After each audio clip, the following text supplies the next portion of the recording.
तुम्हें डर लग रहा होगा, डीमोटिवेशन फील हो रही होगी, है ना? हर बात का डर है तुझे? उठ जा, जाग जा, दुनिया को दिखा दे, अपने अंदर की आग से इस दुनिया को जला दे। यही तो समय, यही तो साल है, अपनी आजादी छीन ले यार दुनिया से। अब केवल 1 महीने के अंदर एग्जाम है और इतने कम स्कोर को कैसे वो इंक्रीज कर पाएगा? बट इसलिए बता रहा हूं जिससे कि आप उठ जाओ। अब नहीं शुरू हुआ तो कब शुरू करोगे? So hello everyone, this is your Roshan भैया। इस वीडियो को देखने के बाद ये मैं दावे के साथ कह सकता हूँ कि जिन बच्चों ने अभी तक बोर्ड परीक्षा की तैयारी शुरू नहीं करी होगी या फिर अपने बोर्ड एग्जामिनेशंस को लेकर वो सीरियस नहीं होंगे, तो वो परीक्षा की तैयारी शुरू भी कर देंगे और सीरियस भी होंगे। इस वीडियो में अभी हम 3 चीज़ों को कवर करने जा रहे हैं। सबसे पहले हम आपके प्री बोर्ड मार्क्स के बारे में समझेंगे और उसको लेकर आप लोगों को कुछ बताने जा रहे हैं। इसके बाद कुछ डिस्ट्रैक्शंस के बारे में जानेंगे जिसके वजह से आप पढ़ नहीं पाते होंगे। अगर आपको पढ़ाई में डिस्टरबेंस हो रहा है तो इसके क्या क्या डिस्ट्रैक्शंस हैं, कैसे आप डिस्टर्ब हो रहे हो, आपको कैसे बचना है, इन सब चीज़ों के बारे में बात करेंगे।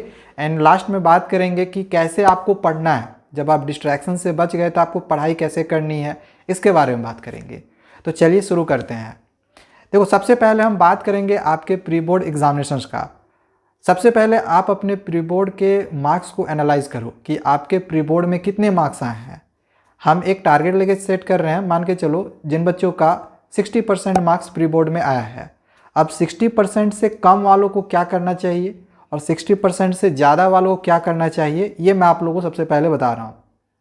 देखो, 60% से अगर आपका मार्क्स कम है तो डेफिनेटली आपको थोड़ा सा ज़्यादा और मेहनत करने की ज़रूरत है। एक चीज़ और आपको यहाँ पे मैं बताना चाहूँगा कि आपका प्री बोर्ड का मार्क्स अभी जितना भी आया हुआ हो, आपके बोर्ड एग्जामिनेशंस में जो मार्क्स आएंगे वो डेफिनेटली इनके बीच में काफ़ी अंतर होगा। जो बच्चा प्री बोर्ड में अच्छा मार्क्स लाया, बाद में वो रुक गया, जैसे कछुआ क्या था, कछुआ और खरगोश का कहानी आपने सुना हुआ होगा। कछुआ लगातार चलता रहा, खरगोश एक समय तक जाके वो सो गया। तो प्री बोर्ड में जो बच्चा अच्छा मार्क्स ला के वो रुक जाएगा तो डेफिनेटली उसके मार्क्स फिर कम आ जाएंगे। तो आपको लगातार चलते जाना है। हो सकता है कि आप स्लो हो कछुए की तरह, लेकिन प्री बोर्ड में कम मार्क्स आने के बावजूद भी अगर आप यहाँ से आप स्टडी अच्छे से कर लेते हो तो यहाँ से भी आप बहुत ही अच्छा स्कोर कर सकते हो। ठीक है, तो इसी वजह से मैं कह रहा हूँ जिन बच्चों का 60% से कम आया है उनको क्या करना है, सबसे पहले इस चीज़ को ध्यान दो। उनको सबसे पहले एक लिस्ट तैयार करनी है। उस लिस्ट में आपको क्या क्या लिखना है, आपको लिखना है कि आप जो आपका समय दे रहे हो किस चीज़ में सबसे ज़्यादा आपका समय लग रहा है। आप हर दिन अपना देख रहे हो कि मैंने आज ये चीज़ें करी, तो आप देखो कि हर दिन हमने क्या क्या किया। जब आप लिस्ट बनाओगे तो आपको समझ में आएगा कि हाँ, हमने इस चीज़ पे, इस टॉपिक पे मेरा ज़्यादा समय लगा था। और आपको अब क्या करना है, जब आप पता लगा लोगे ना कि हाँ ये चीज़ मेरा इसमें समझ आ रहा है, तो जो हम आपके लिए नेसेसरी नहीं है उसको आप हटा दोगे और जो ज़रूरी चीज़ें होंगी, जैसे उस समय आपको स्टडी करना होगा या फिर कुछ स्टडी से रिलेटेड कुछ भी चीज़ ऐसा होगा, रिवाइज़ करना होगा, प्रैक्टिस क्वेश्चन करने होंगे, वो कर सकते हो। आप चैप्टर रीड कर सकते हो, 1 शॉर्ट वीडियोज़ देख सकते हो। ठीक है, तो 60% से कम वालों को अभी थोड़ा सा ज़्यादा ध्यान देना होगा और फालतू की चीज़ों को अभी थोड़ा सा रोकना होगा। वहीं जिन बच्चों का 60% से ज़्यादा आया है, इनके लिए एक चीज़ बता दूं, उनके लिए सबसे ज़्यादा अभी ज़्यादा इम्पॉर्टेंट है इसी तरह से कंटिन्यूटी अपना बनाए रखना। जो आप कंटिन्यूटी हो है उसको बनाए रखो। ऐसा नहीं कि आप चल तो सही से रहे हो लेकिन आगे चल के आप रुक गए। अगर आप अच्छा रिजल्ट चाहते हो तो इसी तरह का जो आपका पढ़ने का जो स्ट्रेंथ है उसको बनाए रखना है। इसके लिए आपको लगातार रिवीजन करने का, प्रैक्टिस करने का, क्वेश्चंस बनाने का ज़रूरत होगा। ठीक है, हालांकि 90% से आगे आने वालों के लिए भी और आपको मैं टिप्स दूंगा। ठीक है, देखो, पहली चीज़ हमने जो बात किया प्री बोर्ड का वो ख़त्म हो चुका है। 60% से कम वालों को क्या करना है, लिस्ट बनाना है, देखना है कि मेरा फालतू समय किस में जा रहा है, उस चीज़ को अवॉइड करना है, उसके जगह पे पढ़ने वाला चीज़ को ऐड करना है। ठीक है, ये काम कर सकते हो। और 60% से ज़्यादा वालों के लिए मैंने यहाँ पे अभी एक चीज़ बता दिया है कि इसको कंटिन्यूटी को बनाए हुए रखो, आगे इसी तरह से बढ़ते रहो, रुकना नहीं है। बहुत बार क्या होता है कि बच्चे रुक जाते हैं। दूसरा चीज़ है डिस्ट्रैक्शंस। अब ये जो डिस्ट्रैक्शन होगा ना, ये कई तरीके से हो सकता है। हो सकता है कि कभी ऐसा हो कि आप पढ़ने बैठे हो और आपके मम्मी पापा आपको बुला लिए, आपके फ्रेंड्स बुला लिए, या फिर आप व्हाट्सअप खोल लिए, फेसबुक खोल लिए, इंस्टा खोल के आप चैट करने लग गए। तो इस तरह के डिस्ट्रैक्शन से, सोशल मीडिया से, या फिर कोई आपको बुला रहा है, आपके फ्रेंड्स खेलने के लिए बुला रहे हैं, इनसे बचना है आपको। पहला डिस्ट्रैक्शन। दूसरा डिस्ट्रैक्शन जो अक्सर इधर देखने को मिल रहा है, कुछ बच्चे क्या कर रहे हैं ना कि पढ़ाई कम और फेक वीडियोज़ ज़्यादा देख रहे हैं CBSE अपडेट से रिलेटेड। तो CBSE अपडेट्स के फेक वीडियोज़ से सबसे पहले आपको बचना है। अब ये कुछ ही लोग हैं जो इस तरह की फेक वीडियोस बना रहे हैं जिसमें आपको हर दिन वो CBSE की नई नई अपडेट्स देते रहेंगे। आज CBSE ये कर दिया, CBSE ये कर दिया, आज ऐसा होने वाला है, CBSE ये इतना बड़ा चेंज कर दिया है। कई तरह की फेक न्यूज़ आती हैं। आपको मैं एक चीज़ कह दूं कि CBSE का कोई भी ऑफिशियल न्यूज़ देखना होगा तो डायरेक्ट CBSE के वेबसाइट पे जाओ, cbse.gov.in। वहाँ पे आपको CBSE के द्वारा सारा सर्कुलर वहीं पे मिलेगा और कहीं इधर उधर जाने का ज़रूरत नहीं है, कोई वीडियो देखने का ज़रूरत नहीं है। और अगर देखना भी है तो जेन्युइन न्यूज़ देखो, जो लोग सही में आपको सही न्यूज़ देते हैं। जैसे कि हमारे चैनल पे आपको हमेशा से सही और करेक्ट न्यूज़ मिलते रहेगा। जो लोग डेली आपको ऐसा न्यूज़ देते हैं ना, गुड न्यूज़ है, बैड न्यूज़ है, या फिर कुछ ऐसे न्यूज़ आएंगे कि ये CBSE ने इतना बड़ा चेंज कर दिया है, कुछ ऐसे ऐसी चीज़ें जो हर दिन आपको न्यूज़ देते रहते हैं ना, 2 दिन में, 3 दिन में, या फिर हर दिन 4 दिन में, ऐसी न्यूज़ समझ लो ना, ऐसे चैनल जो है वो फेक चैनल है CBSE न्यूज़ का। इससे क्या होगा, आपका डिस्ट्रैक्शंस होगा, आप पढ़ोगे नहीं, बाद में फिर आप बोलोगे कि यार काश हम उसमें पढ़ लिए रहते। हम ऐसी चीज़ों को देख के समय बर्बाद करें, इससे अच्छा है कि हम पढ़ लें। ये दूसरी चीज़ हो गई डिस्ट्रैक्शंस का। तीसरा है कि बहुत जगहों पे अभी ऐसा देखने को मिलेगा कि पेपर लीक्ड हो गया है और उस तरह की वीडियोस देख के आप उसी क्वेश्चन पेपर को करोगे। देखो एक चीज़ समझो कि पेपर लीक्ड वाला जो क्वेश्चन पेपर होगा वो तो सरासर फॉल्स होगा, फेक ही होगा।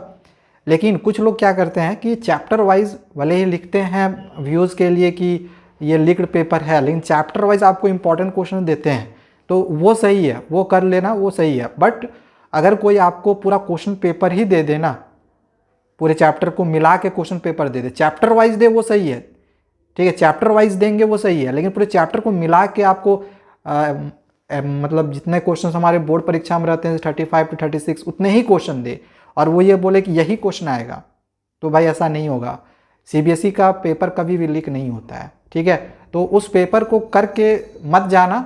हाँ, चैप्टर वाइज जो बोलेंगे कि ये पेपर लीक है, ये इंपॉर्टेंट है, तो वो क्वेश्चन करके जाना, वो आपके काम करेगा। चैप्टर वाइज करके जाना, सिर्फ एक क्वेश्चन 2 क्वेश्चन करके मत जाना, ठीक है। मतलब जो क्वेश्चन पेपर में मिल गया 35 36 क्वेश्चन, सिर्फ उसी को करके चल गए, आगे चल के आप बहुत पछताओगे फिर, ठीक है।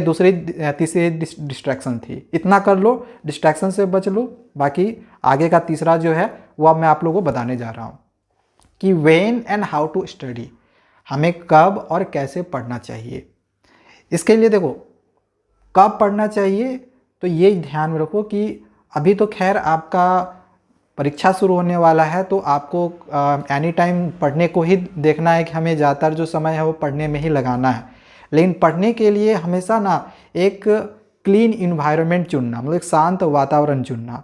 जबकि एक काल्म आप वातावरण नहीं चुनोगे, इन्वायरमेंट नहीं चुनोगे, तब तक आप अच्छे से स्टडी नहीं कर सकते हो। और करते भी हो ना तो आप मतलब कॉन्सेंट्रेट आपका नहीं होगा, आपका ध्यान ना इधर उधर जाते रहेगा। तो एक काल्म वातावरण आप सबसे पहले खोजो। हो सकता है कि किसी को पढ़ने का उतना मतलब फैसिलिटी घर पे उपलब्ध नहीं हो सकता है, बट इसके बावजूद भी किसी तरह से आपको मैनेज करना है। शांत वातावरण में आपको पढ़ने का कोशिश करना है, ठीक है। जहाँ पे आपकी फैमिली भी ज़्यादा आपको डिस्टर्ब ना करे। कुछ दिन अपने फैमिली वालों को लिए बोल दो कि हमारी एग्जामिनेशन आने वाली है, हमें पढ़ने दो, इस तरह का बोलोगे तो वो भी समझ जाएंगे, ठीक है। तो शांत वातावरण में पढ़ाई करो। दूसरी चीज़, एक चीज़ और बताना चाहूँगा, ये हो गया कब पढ़ना चाहिए। एक शांत वातावरण खोजो, उस समय पढ़ो। और कब पढ़ना चाहिए, शांत वातावरण ये आपका चाहे मॉर्निंग हो या इवनिंग हो या फिर दोपहर का टाइम हो, ये आप अपने अनुसार देख सकते हो। अभी तो आपकी स्कूल भी ख़त्म हो गई है ना, आप घर पे बैठे हो तो कभी भी आप पढ़ सकते हो। एंड हाउ टू स्टडी, कैसे पढ़ाई करनी है। तो पढ़ाई करने के लिए आपके भी सभी सारे चैप्टर्स अगर कंप्लीट हो ही गए होंगे, अगर क्या कंप्लीट ही हो गए होंगे, सारे तो कंप्लीट हो गए होंगे इतना अभी तक, जब आपका एग्जामिनेशन सब शुरू होने वाला है तो अभी आपको रिवीजन करने की ज़रूरत होगी। तो सबसे पहले तो जितने चैप्टर्स हैं उसको अच्छे से रिवाइज़ कर लो। सर रिवीजन कैसे करें, तरीका क्या है। तो रिवीजन करने का सही तरीका के लिए हमारे चैनल को सब्सक्राइब करके रखना। आगे के वीडियोज़ में आपको बताऊंगा कैसे रिवीजन करना है। अभी मैं आपको बता रहा हूँ स्टडी कैसे करनी है इस वीडियो में। तो स्टडी को ही लेके बताऊंगा कि रिवीजन करना, रिवीजन के लिए आगे वीडियो जाएगी कैसे रिवीजन करना है। दूसरा कि क्वेश्चंस को बनाते रहो, कैसे स्टडी करना है, पहला बताया मैंने कि रिवीजन करो। दूसरा, रिवीजन करने के बाद क्वेश्चंस की प्रैक्टिस करो। जितना ज़्यादा से ज़्यादा आप क्वेश्चंस को बनाओगे, आपके दिमाग में क्वेश्चंस का जो भी क्वेश्चंस होगा ना आपके दिमाग में बैठेगा और आप ज़्यादा से ज़्यादा क्वेश्चंस को फिर कम समय में भी कर सकते हो। तो क्वेश्चंस प्रैक्टिस करते रहो। एंड थर्ड है, सैम्पल क्वेश्चन पेपर को बनाओ। कम से कम जब तक आपके एग्जामिनेशंस अब शुरू नहीं हो जाए तब तक आपको कम से कम 6 से 7 सैम्पल पेपर ख़त्म कर देने हैं। मतलब 6 से 7 सेट टारगेट लेके चलो कि आपको ख़त्म करना है, सारे सेट। अब इसके लिए आप कोई भी पब्लिकेशन से किताब खरीदो। मैं नहीं कहूँगा कि आप ये वाला पब्लिकेशन कर लो, मैं किसी कंपनी का नाम नहीं लूँगा, नहीं तो आप बोलोगे सर आप प्रमोशन कर रहे हो। मैं किसी कंपनी का नाम नहीं ले रहा हूँ। आप जो भी कंपनी का आपके पास सैम्पल पेपर होगा, आप उस सैम्पल पेपर का जो भी क्वेश्चन सेट होंगे 1 2 3 4 5 6 करके 8-10 सेट तो सारे सैम्पल पेपर में तो रहता ही है। उसमें से कम आप 6 से 7 सेट कर लो। इतना कर लिए ना, आपको 95 प्लस लाने से कोई नहीं रोक सकता है। चाहे आपके प्री बोर्ड में 60% आए हो, उससे कम आए हो या उससे ज़्यादा आया हुआ हो। तो चलो आज के लिए इतना ही, बाकी आगे रिवीजन की वीडियोज़ आएगी। तब तक हमारे चैनल को सब्सक्राइब करके रखना, आगे आपके लिए और भी बहुत सारी इंपॉर्टेंट वीडियोज़ भी आती रहेंगी। Thank you, bye bye.